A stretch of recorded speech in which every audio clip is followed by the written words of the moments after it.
Hello ಕುಟುಂಬದವರೇ, ನಮಸ್ಕಾರ. ನಾನು ನಿಮ್ಮ ಮನೆ ಮಗಳು ಪುಷ್ಪ. ಎಲ್ರಿಗೂ ಆಸೆ ಇರುತ್ತೆ, ಯಾರಿಗೆ ತಾನೇ ಆಸೆ ಇರಲ್ಲ? ನಮ್ ಹುಟ್ಟೋ ಮಕ್ಕಳು ಬೆಳ್ಳಗಿರ್ಬೇಕು, ಬ್ಯೂಟಿಫುಲ್ ಆಗಿರ್ಬೇಕು ಅನ್ನೋದು ಆಸೆ ಇದ್ದೇ ಇರುತ್ತೆ. ಅದೇನು ಮಾಡಕ್ಕಲ್ಲ, ತಂದೆ ತಾಯಿ ಹೇಗಿರ್ತಾರೆ ಆ ಕಲರ್ ಮಕ್ಕಳು ಬರ್ತಾರೆ. ಬಟ್ ಅದ್ರೊಳಗೂ ಸ್ವಲ್ಪ ಟ್ರೈ ಮಾಡಿ ಮಕ್ಕಳು ಕಲರ್ ಚೇಂಜ್ ಮಾಡಬಹುದು. ಹೇಗೆ ಅಂತ ಅಂದ್ರೆ ಈ ಒಂದು ಮಾನ್ಯ ಬಾತಿಂಗ್ ಪೌಡರ್ ಅಲ್ಲೇ ಚೇಂಜ್ ಮಾಡಬಹುದು. ಸೊ ಈ ಒಂದು ಪೌಡರ್ ಬಂದು ನ್ಯಾಚುರಲ್ ಪೌಡರ್. ಇದು ಬಂದು ದಾಳಿಂಬೆ ಹಣ್ಣು, ಡ್ರೈ ಫ್ರೂಟ್ಸ್ ಮತ್ತೆ ಫ್ರೂಟ್ಸ್ ಗಳು ಆ ತರ ಒಂದು ಇಂಗ್ರೀಡಿಯೆಂಟ್ಸ್ ಇಂದ ಮಾಡಿರೋಂತ ಒಂದು ಪ್ರಾಡಕ್ಟ್. ತುಂಬಾ ಜನ ರಿವ್ಯೂಸ್ ಕೊಟ್ಟಿದ್ದಾರೆ, ನೀವೇ ಹೋಗಿ ಚೆಕ್ ಮಾಡಬಹುದು. ಪುಷ್ಪ ಬ್ಯೂಟಿ ಟಿಪ್ಸ್ ಅಲ್ಲಿ ಹೋಗ್ಬಿಟ್ಟು ಬೇಬಿ ಬಾತಿಂಗ್ ಪೌಡರ್ ಅಂತ ಹೈಲೈಟ್ಸ್ ಅಲ್ಲಿ ಇದೆ, ಆ ಒಂದು ಮೆಸೇಜ್ ಚೆಕ್ ಮಾಡಿ.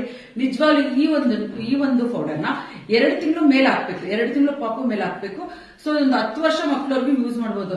100 ಅಲ್ಲ 200% ಮಕ್ಕಳು ಬೆಳ್ಳಗಾಗೆ ಆಗ್ತಾರೆ. ಯಾಕಂದ್ರೆ ಇನ್ನೊಂದೇನ್ ಗೊತ್ತೇನ್ರಿ, ನ್ಯಾಚುರಲ್ ಪ್ರಾಡಕ್ಟ್ ರೀ. ಈ ಪ್ರಾಡಕ್ಟ್ ಇಂದ ವೈಟ್ ಆದಾಗ ಮಕ್ಕಳು ಬೇಗನೆ ಕಪ್ಪಾಗಲ್ಲ, ಸೊ ಕಲರ್ ಚೇಂಜ್ ಆಗಲ್ಲ, ಸೂಪರ್ ಆಗಿ ಬರುತ್ತೆ. ಏನ್ರಿ ನೀವು ತಲೆ ಕೆಡಿಸ್ಕೊಂತ ಇದ್ದೀರಾ? ನಿಮ್ಮಲ್ಲಿ ಪಾಪು ಕಪ್ಪಿದ್ಯಾ? ತಲೆನ ಕೆಡಿಸ್ಕೋಬೇಡ್ರಿ, ನಾನಿದ್ದೀನಿ. ಮಾನ್ಯ ಬಾತಿಂಗ್ ಪೌಡರ್ ಇದೆ, ಬೇಗನೆ ನಾನು ಕೊಟ್ಟಿರೋ ನಂಬರ್ಗೆ ಕಾಲ್ ಮಾಡಿ ಬೇಗನೆ ಬುಕ್ ಮಾಡ್ಕೊಡ್ರಿ. ಮಾನ್ಯ ಬಾತಿಂಗ್ ಪೌಡರ್ ಎದ್ದಿರಲ್ಲ ಸೇವೆ ಬಂತೆ.